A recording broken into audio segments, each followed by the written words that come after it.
Ya, bangunan sosial bisa dalam bentuk keluarga, kemudian kehidupan sosial khususnya di sini adalah kehidupan berbangsa, bernegara, bermasyarakat. Nah, kita bisa memahami simbolika ritual haji ini untuk dipahami, untuk diarahkan, untuk disambungkan dengan bagaimana kita hidup berkebangsaan yang benar, bernegara yang benar dan bagus, hidup bermasyarakat yang diridhoi oleh Allah Subhanahu wa taala atau Tuhan yang Maha Kuasa. Nah, pertama kita harus memahami dulu simbolika haji ini yang diselaraskan dengan surat Al-Fatihah. Bahwa di dalam surat Al-Fatihah dengan simbolika haji ini juga seperti dua sisi satu mata koin juga yang saling menjelaskan. Kita bisa mengatakan bahwa haji adalah tafsir daripada surat Al-Fatihah, atau sebaliknya bahwa surat Al-Fatihah adalah tafsir daripada haji, seperti itu. Nah, untuk itu mari kita lanjutkan ke surat Al-Fatihah terlebih dahulu. Jadi kita pertama menghubungkan simbolika-simbolika haji dengan surat Al-Fatihah, di mana nanti kita akan memahami dulu simbolika-simbolika haji ini dengan memahami surat Al-Fatihah. Surat Al-Fatihah, arti dari Al-Fatihah itu sendiri adalah pembuka. Nah, ini bukan saja karena surat Al-Fatihah ini menjadi surat pembuka daripada Al-Quran, tetapi lebih jauh dari itu juga lantaran karena di dalam surat Al-Fatihah ini padanya terkandung pelajaran yang menjadi kunci pembuka segala sesuatu. Kunci pembuka akal pikiran, pembuka hati, pembuka rahasia kehidupan, termasuk bahkan pembuka rahasia daripada Al-Quran itu sendiri. Karena itulah di dalam surat Al-Fatihah ini disebut Ummul Quran atau induk daripada Al-Quran.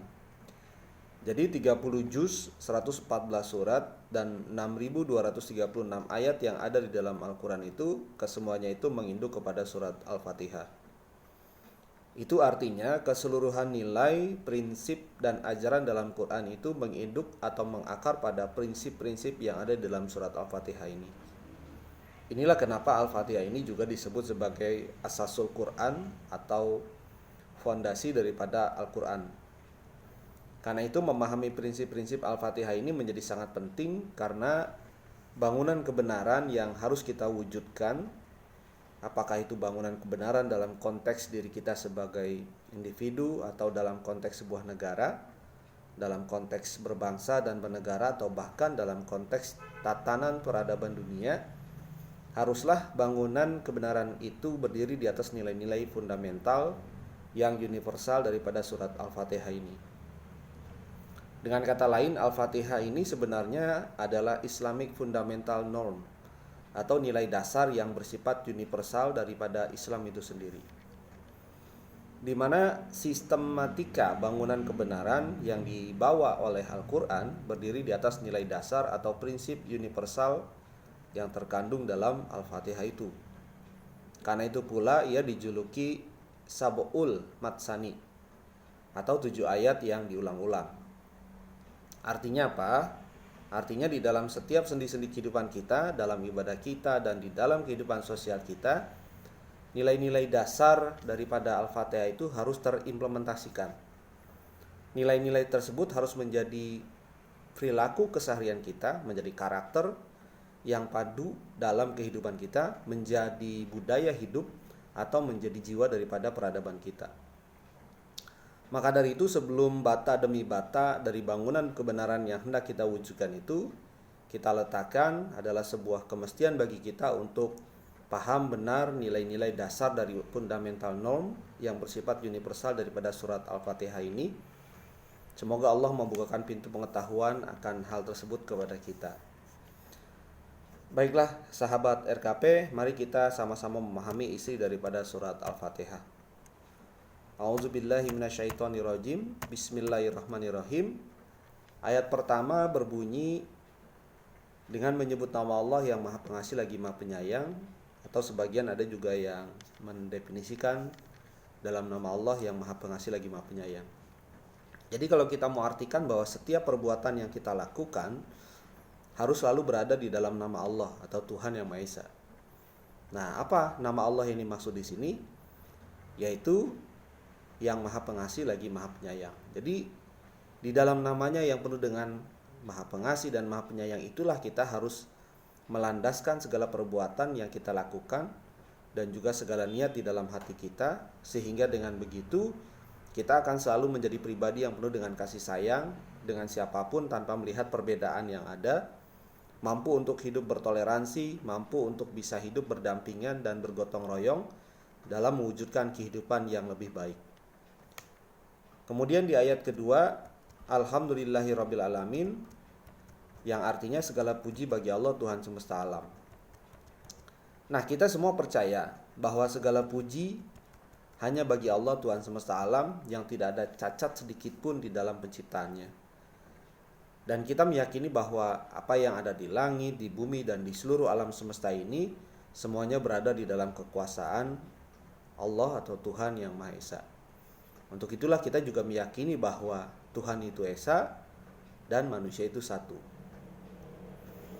Ayat ketiga, Ar-Rahman Ar-Rahim, yang artinya adalah yang Maha Pengasih lagi Maha Penyayang, dapat diartikan bahwa Allah itu penuh dengan kasih sayang, dan hendaknya kita sebagai makhluk ciptaannya harus pula mendasari segala sesuatu dengan penuh kasih sayang. Janganlah kita mendasari segala sesuatu yang tidak sesuai dengan namanya. Kemudian ayat keempat, Maliki Yaumiddin, yang artinya yang menguasai atau yang menjadi raja pada hari pembalasan. Ini dapat kita artikan bahwa kita semua meyakini bahwa akan ada hari pembalasan bagi setiap perbuatan yang kita lakukan. Oleh karena itu, hendaklah kita semua ingat akan hari pembalasan tersebut, dan untuk itulah kita juga harus selalu mendasari segala perbuatan kita sesuai dengan namanya yang penuh dengan kasih sayang, karena pada akhirnya setiap orang akan memikul amal ibadahnya masing-masing dan tidak ada yang bisa lari dari hari pembalasan.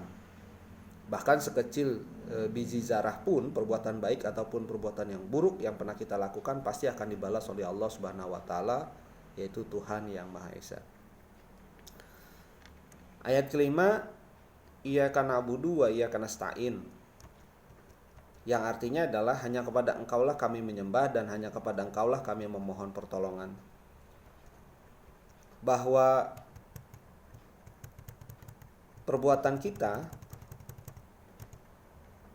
bahwa kita sebagai makhluk ciptaannya Allah, hendaklah kita semua selalu mengarahkan segala perbuatan kita itu kepada Allah Subhanahu wa taala, bukan kepada yang lain. Bentuk kita menyembah adalah dengan cara kita menjalankan segala perbuatan kita yang selaras dengan namanya, yang penuh dengan kasih sayang, dan hanya kepadanya juga kita memohon pertolongan, yaitu dengan kasih sayang kita saling meminta antara satu dengan yang lain, dan kita saling bergotong royong di dalam keberagaman ini. Ayat yang ke-6, Ihdinas Shiratal Mustaqim, tunjukkanlah kami kepada jalan yang lurus, artinya bahwa kita semua memohon kepada Allah Subhanahu wa taala sebuah cara hidup yang benar-benar diridhoi olehnya, agar kita semua bisa selamat di dunia dan juga di akhirat. Nah, cara hidup seperti apakah yang diridhoi oleh Allah Subhanahu wa taala? Nah, itu jawabannya ada di ayat yang ke-7, yaitu Shiratal ladzina an'amta alaihim ghairil maghdubi alaihim waladhdallin. Ayat ke-7 ini yang artinya sebagaimana jalannya orang-orang yang telah Engkau anugerahkan nikmat kepada mereka, bukan jalan mereka yang dimurkai dan bukan pula jalan mereka yang sesat. Artinya bahwa jalan yang lurus yang kita minta itu adalah jalan orang-orang yang sudah dianugerahi nikmat oleh Allah. Nah, siapakah mereka orang-orang yang dianugerahi nikmat itu? Yaitu jalannya para nabi, para siddiqin, para syuhada, para solihin, dan juga bukan jalan mereka yang tidak selaras dengan jalannya para nabi dan lain-lain.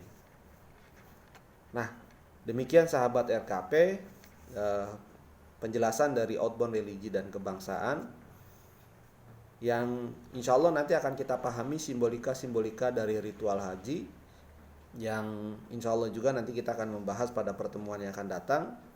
Untuk itu tetap ikuti terus channel dari Rumah Kebangsaan Pancasila, dan jangan lupa sahabat RKP untuk tetap like, comment, dan juga subscribe. Insya Allah nanti kita bisa sama-sama sharing bareng mengenai nilai-nilai keagamaan dan nilai-nilai kebangsaan yang dijelaskan di dalam Rumah Kebangsaan Pancasila. Demikian dari saya, kurang lebihnya saya mohon maaf. Saya akhiri. Wassalamualaikum warahmatullahi wabarakatuh. Salam nasional, merdeka.